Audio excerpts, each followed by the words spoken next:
Is DeepSeek better than OpenAI?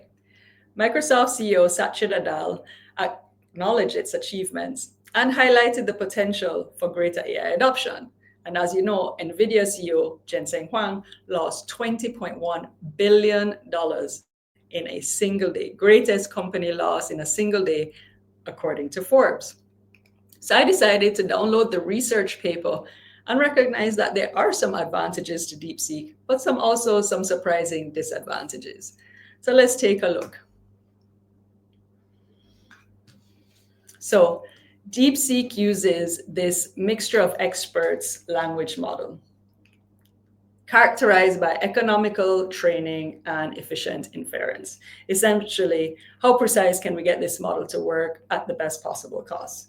So I'll go straight into the algorithm as we see here. So the difference with OpenAI's reinforcement learning algorithm versus DeepSeek's reinforcement learning algorithm is essentially the group relative policy optimization, as you see here, the GRPO, which essentially is a golfer, or like a golfer who is trying to enhance their swing. They say, let's make some small changes to your swing, and if that strategy is giving you positive results, then we're going to go ahead and reward you for those positive changes. If, however, your strategy is going way out of whack and you want to throw out your entire swing and start all over, essentially DeepSeek is going to say, I don't know about that, and we're going to clip it, which we see here. So essentially, taking your old policy or your old strategy, comparing it with your new strategy, and saying, is it better or not? Here we have epsilon and beta, which are hyperparameters. So essentially, epsilon is saying how much change is there, and beta is essentially saying, well, this is a penalty for your change.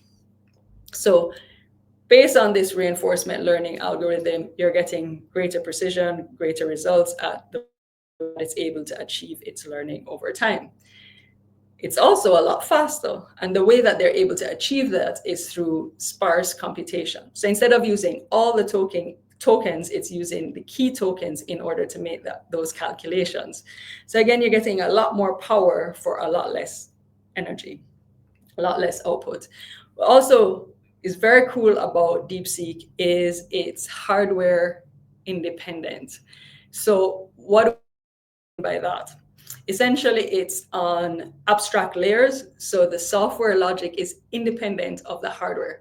Where that is really cool is for companies that are dealing in sensitive areas such as healthcare professionals, fintech, or government or defense. You can essentially download the APIs and libraries, set up your own server, and download DeepSeek. Well, obviously the APIs and the libraries. Set that up and turn off your internet, and you're doing everything fully secure. It's not going back anywhere. You're not sending any of your personal information or your corporate information. So I think you're going to definitely see where you're going to get that greater adoption. So let's take a look at DeepSeek so you can see how that works. So the first thing that I did, one second here. I've been trying to do this for quite a while on OpenAI, and I've not been able to achieve that. So I downloaded an old proposal and essentially then combined that with the new client's information. I wanted to make sure that it was blocked so I don't have any exposing information. And essentially it created this proposal for demand forecasting for this client. It literally took all the elements of my proposal, even the contents, it laid it back out.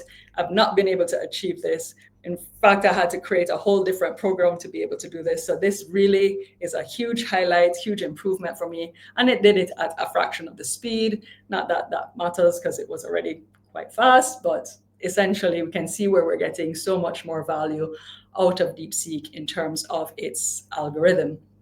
So then I wanted to go ahead and show a real-time implementation. So let's look at that here. I copy this.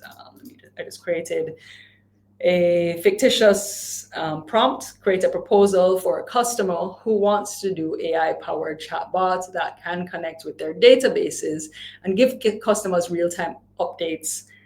The cost of the development is 50,000 US, include the needs analysis. They currently handle between 1,500 to 3,000 calls. They have 5 reps and 2 escalation managers. Great. So we could go ahead and submit this. If this was a deep thinking, you want to compare the reasoning problems, you can click on this. You see it highlights in blue. I'm not going to do that in this case. I'm just going to go for a straight response.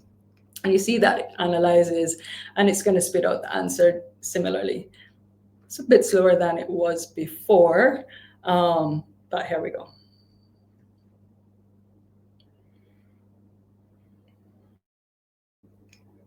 Yeah, so as you can see, we're now getting the superpower. Probably a lot of people online or some internet latency there, but definitely way improved. Really love how this is actually taking all the information and laying it out. It actually took from my previous proposal and it's actually breaking it into a similar type of format. So really appreciate the learning algorithm here. So what I also found very cool, so what about the disadvantages that I alluded to? So like other language models, they do acknowledge the fact that there could be hallucinations, and it was predominantly trained on Chinese and English. So essentially it's limited in its proficiency in other languages, but I expect that will change in the very near future. But what was interesting, I take you to this in that in terms of its pre-training data, it says that they identified and filtered out contentious content, such as values influenced by regional cultures, to avoid or model building, exhibiting unnecessary subjective biases on these controversial topics, which is essential, which is interesting because down here it essentially comes back and it says it still lags behind on the humanity moral subset, which is mainly associated with American values. So at the end of the day, I do think this is going to bring a lot of positive to the AI world. It's going to be a lot less expensive to develop these solutions that we're bringing to our customers.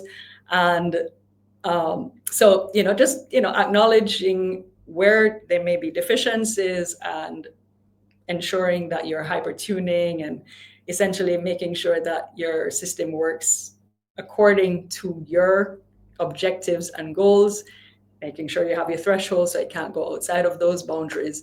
It's still extreme advancement, and really excited about what this is going to bring to us at WebStyles and for our customers as well. So really looking forward to hearing what you think about DeepSeek. Comment and let me know. Cheers.